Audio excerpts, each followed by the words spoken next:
Hello, I'm Joel Davel. I'm going to quickly explain how I solve a couple problems using the Marimba Lumina in an acoustic setting to solve a problem I have doing this opera where, well, you'll see.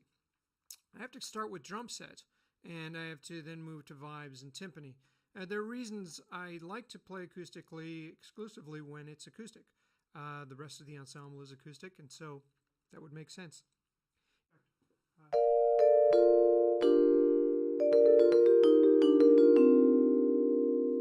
So I play my vibes part over there. When I have to move to timpani, I play timpani. I simply hit one of the pads over there and I've changed the sound to timpani.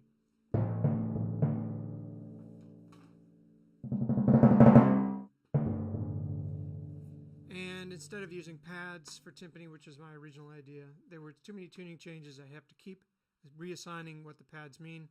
I did it with a keyboard. Much easier. So that's this piece here. That's Vera. And hopefully maybe we'll see you there. It moves from, like I said, here's a little bit of drum set parts. Moves to vibes, moves to timpani. And there you go. The other piece that we are doing is Mahagonny. Mahagonny is a piece that was written quite a while ago by Davel. The timpani sound best when they're not choked during a roll, so in order to make it sound more natural, I let the envelopes go as long as they can possibly go. But then, of course, I have to choke them on occasion. So I do that with a choke group, and now I'm going to show you a little technically here. What I'm doing is in Ableton, I'm using battery, and battery has its notes for timpani, but I've assigned choke here. Whenever I hit this pedal, it chokes it. And you see the cell activation there. You can see that it's being played. It just happens to be in the same choke group as these. I assigned it to a choke group. But these have 12 voices. This has 1.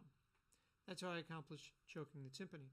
So I brought chimes for the places where I could play them by themselves. And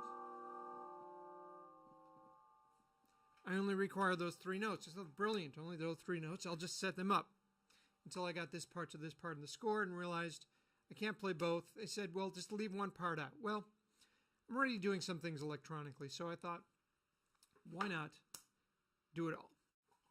What I've done is I've assigned it to the foot. So in the Marimba Lumina, you can assign a sequence of notes to anything, such as a pedal. And instead of just using this for, say, a sustained pedal, I use it to play those 3 notes. It just so happens that Davel wrote those 3 notes sequentially in this part. So, there you go. I put my dynamics on the strip when I need to fade out and fade in on occasion, but pretty much in this section, that's how I play it. This way, when I get here, I can play what's written. So, the other pedal, by the way, I've assigned to start, so in case I accidentally don't know where I am, the other pedal is a start group. It starts the sequence knowing that I always start at C. And so here we go.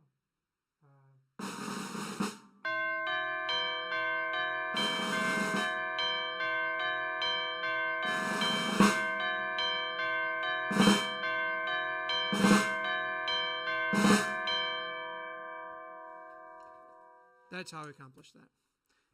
Thanks for listening, and I hope that you learned something.